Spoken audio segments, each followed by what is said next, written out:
As 7 maiores empresas de tecnologia dos Estados Unidos, essas conhecidas como 7 magníficas, ganharam juntas 885 bilhões de dólares em valor de mercado em apenas uma semana. Esse grupo reúne algumas dessas empresas: a Nvidia, a Apple, a Alphabet, a Microsoft, a Amazon, a Meta e a Tesla. Entre os dias 24 e 31 de julho, o valor de mercado dessas 7 empresas passou de apenas módicos 21 trilhões 887 bilhões para 22 trilhões 772 bilhões de dólares. Um valor adicionado em uma única semana equivale a 91% de toda a bolsa brasileira e supera em mais de 7 vezes o valor de mercado da Petrobras. Assunto para José Cassiolato, estrategista da Victrix Capital. José, seja muito bem-vindo, é um prazer ter você aqui. Prazer é meu, Vitor. Um momento ainda tão interessante, tão anedótico como esse, né, com essa valorização expressiva das ações.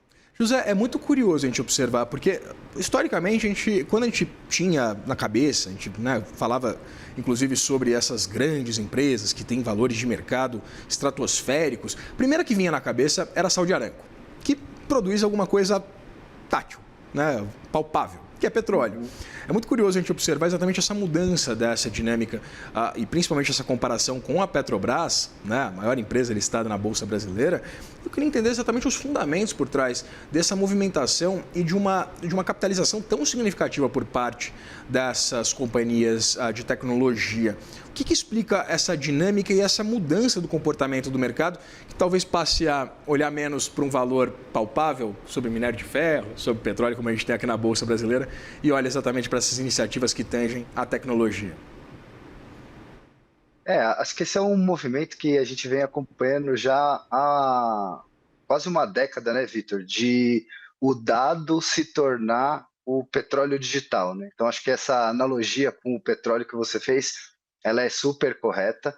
Aqui, no caso, essa pesquisa aí, conduzida inclusive pelo nosso colega Einar, né, da Aluaita, é uma pesquisa que tem um rigor metodológico muito interessante e mostra essa valorização expressiva dessas empresas que estão no petróleo digital. Agora, uma coisa curiosa de nós lembrarmos é que esse resultado, Vitor, ele é o saldo dessas empresas. Nós tivemos 3 dessas empresas que tiveram uma valorização de mais de 1,4 trilhão naquela semana, e uma outra parte das empresas que tiveram uma desvalorização. Acho que aqui o exemplo da Apple, que acabou perdendo mais de 300 bilhões de valor de mercado, mas também a própria Tesla e a Nvidia, que naquela semana em específico não tiveram uma apreciação. Então, assim, a gente fazendo essa comparação com a Petrobras, né, acabamos pegando esse grupo da Mag 7, mas se nós estivéssemos falando especificamente de 3 dessas empresas, elas se valorizaram ainda mais, né? Um valor ainda maior. E aí que eu volto para uma questão que eu acho que é super importante. Não é que o investidor não quer aquilo que é palpável, pelo contrário, essas 3 empresas que mais se valorizaram, foi Microsoft, Alphabet e Amazon, elas têm uma característica específica. Elas estão mostrando resultados através da implementação de soluções de inteligência artificial na nuvem. Então, a monetização da nuvem tem sido um grande drive aí para essas empresas conseguirem se valorizar em momentos em que as outras às vezes ficam para trás. Agora, é importante a gente lembrar, Vitor, que essas empresas já tiveram um valor de mercado maior e a gente tem visto bastante volatilidade no preço delas. Então, eu queria falar um pouquinho sobre essas especificidades, José, porque a gente tem, por exemplo, vocês mencionam esse bom resultado de 3 dessas empresas, eu queria até checar quais seriam elas, a Microsoft, a Alphabet e a Amazon, que respondem exatamente por praticamente toda essa expansão líquida que a gente acompanhou ao longo dessa semana. Mas a gente tem, por exemplo, a Apple perdendo mais de 350 bilhões de dólares, 3 Petrobras, se a gente for continuar com essa analogia, na semana em que a gente acompanhou exatamente esse incremento. Eu queria entender exatamente as especificidades sobre esse mercado. Por que a gente vê comportamentos tão discrepantes entre essas 7 magníficas? Eu acredito que é muito uma relação hoje de investimento em inteligência artificial, onde que os investidores enxergam um crescimento no futuro. quando a gente pensa numa valorização da empresa, tem dois fatores que são super importantes. O primeiro é o quanto que ela está gerando de fluxo de caixa livre, ou seja, qual que é a lucratividade dela. E o segundo é o que o mercado espera dali para frente, ou seja, o que o mercado espera que vai acontecer com esse lucro. Se o mercado tem uma visão otimista e acredita que a empresa tem a possibilidade de expandir o seu lucro, ele vai pagar mais por esse lucro, tornando ele mais caro. É aquela métrica que a gente chama de valuation, né? É a relação entre o preço e o lucro.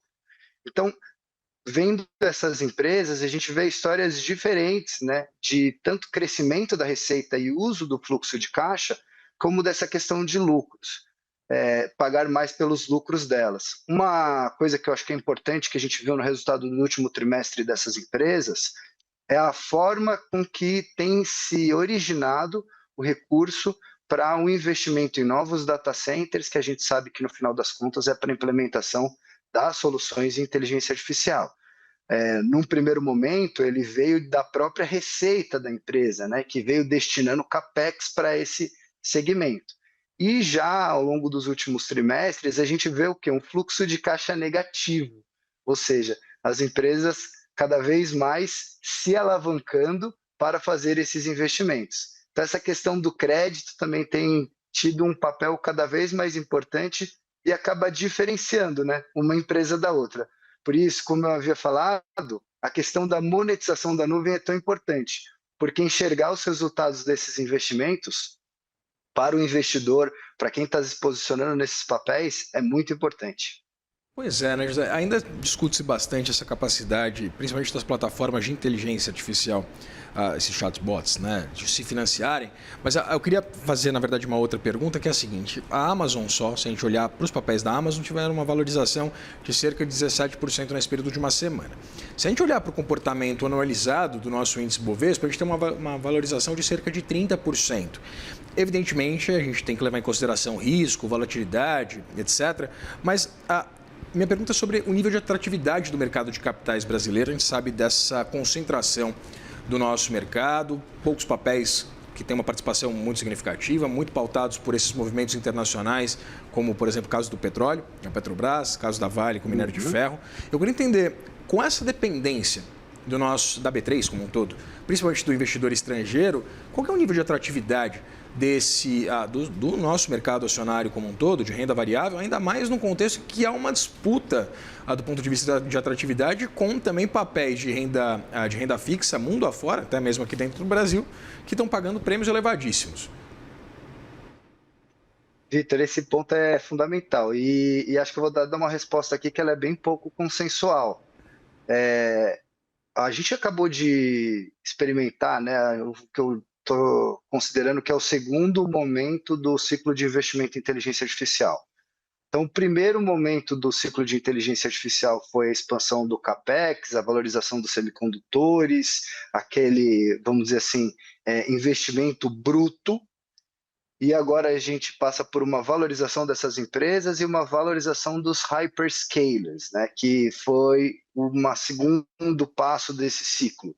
Então, como que as empresas desenvolveram uma tecnologia de inteligência artificial capaz de resolver vários problemas e, através dessas soluções tecnológicas, ganharam bastante valor. E agora a gente entra no terceiro ciclo, que eu acredito que seja um ciclo que tem muito a beneficiar diferentes setores da economia, diferentes empresas, inclusive as empresas do Brasil. E aqui o exemplo que eu tenho para dar, que eu acho que é muito interessante, está no setor financeiro. Nós estivemos, por exemplo, na Expert, que é a maior feira de investimento do mundo recentemente, e conseguimos ter uma presença nas discussões muito maior do que já foi no passado, da transformação que a inteligência artificial está conduzindo no processo de cada uma das empresas que estão no sistema financeiro. Isso deve acontecer nos bancos, isso deve acontecer nas farmacêuticas. Então, eu acredito que aqui para o Brasil a gente tem uma oportunidade de surfar o terceiro ciclo da inteligência artificial, com ganho de produtividade e eficiência por parte das empresas, implementando a inteligência artificial dentro dos seus processos. Do ponto de vista tecnológico, o norte é esse. macroeconomicamente falando, acho que a gente tem vários desafios pela frente, como você muito bem colocou, essa relação com a renda fixa, a gente chorando para os nossos juros voltar para 14, né, Vitor? Enquanto, né, o resto do mundo pratica um juros muito menor, mas eu acredito que tem uma tese bem legal aí de transformação corporativa através da implementação da inteligência artificial. Conversei com o José Cassiolato, estrategista da Victrix Capital. José, muito obrigado pela disponibilidade de conversar com a gente. Eu que agradeço, Vitor. Contem sempre comigo. Forte abraço, você também.